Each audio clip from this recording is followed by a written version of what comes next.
Dear students, accounting standard 10 accounting for PPE में part 2 के अंदर हम लोग आज बात करेंगे कॉस्ट 3 सिचुएशन में, self constructed asset, hire purchase asset और एक्सचेंज ऑफ एसेट्स में आखिर एस 10 क्या कहता है। कहता है कि अगर आपने कोई एसेट सेल्फ कंस्ट्रक्टेड की है, जिसको मैं कॉन्सेप्ट नंबर 5 का नाम दे रहा हूँ, तो ऐसे सिचुएशन में उसकी कॉस्ट को उसी प्रिंसिपल से करिए जिस प्रिंसिपल से आपने बाहर से अगर खरीदा होता तो, यानी कि जो उसमें परचेज प्राइस लगी है मटेरियल की, लेबर की या बाकी खर्चों की, वो सब शामिल कीजिए। लेकिन ऐसा करते समय 2 बातें ध्यान देनी है।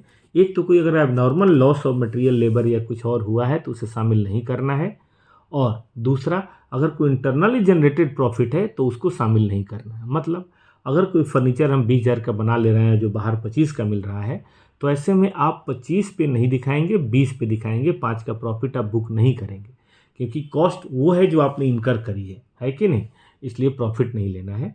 और दूसरी बात और ध्यान ये देनी है कि अगर कोई बोरोइंग कॉस्ट है तो एस 16 के अनुसार हो सकता है कि किसी खास परिस्थिति में उसके बोरोइंग कॉस्ट के इंटरेस्ट पार्ट को हम किसी एसेट्स के साथ कैपिटलाइज करें। इसके लिए आप एस 16 पढ़ेंगे कि अगर कोई क्वालिफाइंग एसेट है, यानी कि जिसमें कंस्ट्रक्ट करने में 12 महीने से ज़्यादा समय लगता है, तो फिर ऐसे सिचुएशन में उसके इंटरेस्ट को हम उस एसेट्स के साथ कैपिटलाइज कर सकते हैं।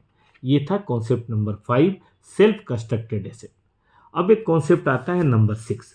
ऐसा हो सकता है आपने कोई एसेट एक्वायर करी या सेल्फ कंस्ट्रक्ट किया और बाद में सब्सिक्वेंट एक्सपेंडिचर होने लगा, जैसे कि आपने 3 महले का घर बनाया, फिर उसके बाद एक चौथा महला बना रहे हैं, फैक्ट्री आपने थोड़ी बना रखी है, उसके ऊपर एक और फैक्ट्री बना रहे हैं, ठीक है ना, तो इसको बोलते हैं सब्सिक्वेंट एक्सपेंडिचर।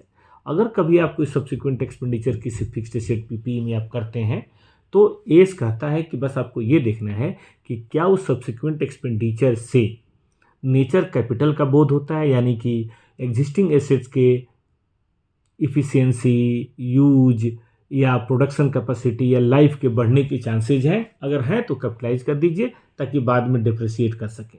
लेकिन अगर वो ऐसा नहीं है, केवल मेंटेनेंस के लिए, ऑपरेटिंग खर्च के लिए, रिपेयर के लिए है, तो उसको पीएल में डाल दीजिए। जैसे आप हर साल दिवाली में पुचारा कराते हैं, प्लास्टर कराते हैं, पेंट कराते हैं, तो फिर वो तो पीएल में जाएगा, ठीक है कि नहीं। आप मशीन का रिपेयर वगैरह कराते हैं, वो तो पीएल में जाएगा, उसको हम ऐड नहीं करेंगे। तो सब्सिक्वेंट एक्सपेंडिचर सिंपल है, अगर इफिशियंसी बढ़े तो कैपिटलाइज कीजिए, नहीं तो उसी साल के पीएल में डाल दीजिए। अब कॉन्सेप्ट नंबर 7 है कि अगर कभी हायर परचेज पे आपने परचेज किया तो आप जानते हैं उसमें कैश प्राइस के साथ इंटरेस्ट भी होता है। एस कहता है इंटरेस्ट कॉस्ट का पार्ट नहीं होगा, क्योंकि एसेट तो ऑलरेडी यूज के लिए रेडी है। अब हमें कैश प्राइस का पता लगाना है और कैश प्राइस पे ही हम अपने एसेट को कैपिटलाइज करेंगे, यानी कि पीपी जो रिकॉर्ड होगा वो कॉस्ट पे होगा, ना कि इंटरेस्ट पे। तो इंटरेस्ट हटा देना है, अगर इंटरेस्ट नहीं पता हो तो आपने हायर परचेज के क्वेश्चन किए होंगे। अब कॉन्सेप्ट नंबर 8 जो बहुत ही इंपॉर्टेंट है, एक्सचेंज ऑफ एसेट। दोस्तों आपने सुना होगा हम एक एसेट के बदले कई बार दूसरी एसेट लेते हैं। जैसे दिल्ली में हमारा एक फैक्ट्री है या घर है, इसे देकर हम लखनऊ या गाजियाबाद में कोई फैक्ट्री ले रहे हैं। दिल्ली का घर दे रहे हैं, गाजियाबाद की फैक्ट्री ले रहे हैं, और एक्सचेंज हो रहा है हमारे बार्टर सिस्टम। तो एस कहता है कि आपको देखना है कि इस ट्रांजेक्शन्स के अंदर आपको चेक करना है कि जो ट्रांजेक्शन हो रहा है उसमें जो एसेट आ रही है उसको बुक्स में कैसे लिखें। तो एस कहता है कि आप उसको जो एसेट आ रही है, एसेट टेकन अप या asset given up, which ever is lower, मतलब उस दोनों की सॉरी एसेट टेकन अप या एसेट गिवन अप, इन दोनों के जो फेयर वैल्यू है, fair value is more clearly evident, lower के कॉन्सेप्ट नहीं, रियली सॉरी, मोर क्लियरली जो एविडेंट है उस पे लेना है। जैसे मान लीजिए दिल्ली की फैक्ट्री, घर का दाम हमें पता है कि 50 लाख है, तो मान लेंगे लखनऊ की फैक्ट्री या गाजियाबाद की फैक्ट्री भी 50 लाख की होगी, या दिल्ली के घर का तो नहीं पता लेकिन गाजियाबाद की फैक्ट्री का पता है कि वो 60 लाख का है, तो मान लेंगे कि वो 60 लाख का है। तो which ever is clearly evident, ये ध्यान देना है, चाहे एसेट टेकन अप का हो या एसेट गिवन अप का हो, जिसको आप ज़्यादा विश्वास के साथ आप मान सकते हैं उसको बोलते हैं क्लियरली एविडेंट, जिसके बारे में एविडेंस ज़्यादा अवेलेबल हो, जो करंट ट्रांजेक्शन चल रहा हो, है कि नहीं। लेकिन इसके 2 एक्सेप्शन हैं। अगर ये ट्रांजेक्शन कमर्शियल सब्सटेंस को लीक करता है, या fair value of asset taken और एसेट गिवन अप दोनों में से कोई भी पता नहीं चल रहा, तो फिर ऐसे सर्कमस्टांसेज में हम क्या करेंगे, ऐसे सर्कमस्टांसेज में हम कैरिंग अमाउंट पे दिखाएंगे। जो एसेट गिवन अप है उसकी कैरिंग अमाउंट तो आपके बुक्स में होगी, दिल्ली के घर की वैल्यू तो होगी, वही कैरिंग अमाउंट आप एसेट टेकन का मान लेंगे। ठीक है ना, ज़्यादा आप टेंशन नहीं लेंगे।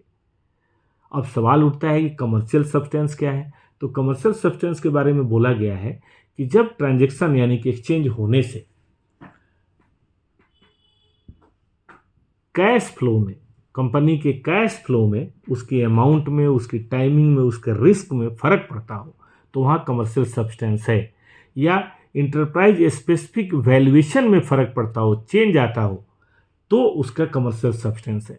फॉर एग्जांपल, दिल्ली में घर था, उसमें आप रहते थे, लेकिन वह फैक्ट्री है जहाँ पे कमाई होगी, कमर्शियल सब्सटेंस है। लेकिन दिल्ली का घर छोड़ के गाजियाबाद के घर में चले गए रहना, तो दोनों जगह ही है, भाड़ा दोनों का सेम ही है, इसका मतलब इसमें कमर्शियल सब्सटेंस नहीं है। तो कमर्शियल सब्सटेंस अगर होगा तो फिर ऐसे सर्कमस्टांसेज में हमें फेयर वैल्यू लेना है, नहीं है तो carrying amount of asset given up लेना है। ठीक है, उम्मीद है सब बच्चे कमर्शियल सब्सटेंस समझ रहे हैं। अब आपको करना क्या है, सोते समय इन चीज़ों को एक बार सुन लेना है, या ट्रैवलिंग कर रहे हो तो आपको सुन लेना है। ठीक है ना, और घर पे जाके या जब आप कल सुबह जगें तो एक बार अपना स्टडी भी देख लीजिए, उसके बेसिस पे जो क्वेश्चंस है क्वेश्चंस भी देख लीजिए। मैं बता देता हूँ, इस एक्सचेंज ऑफ एसेट के ऊपर क्वेश्चन नंबर स्टडी का 8 और 9 नंबर है, उसको आप देख सकते हैं, एग्जाम में भी आया हुआ है। ठीक है ना, तो अब इसके आगे के जो कॉन्सेप्ट 9 से लेकर 20 तक, इसको हम लोग फिर आगे बात करेंगे। अगर आपने चैनल सब्सक्राइब नहीं किया है तो चैनल सब्सक्राइब कर लीजिए, और सोने के समय का इसका सही इस्तेमाल कीजिए। नींद नहीं आ रही है, कान में इसको लगा के सुन लीजिए, देखने की ज़रूरत नहीं है, जानबूझ के हम लोगों ने फ़ोटो नहीं डाली है। ठीक है ना, और कोई भी दिक्कत हो तो कमेंट में लिखिए, या किसी भी एज के बारे में और इस तरह से आप वॉइस ओवर चाहते हैं तो कमेंट में लिखिए, हम तुरंत आपके पास उसको प्रेजेंट करेंगे। धन्यवाद।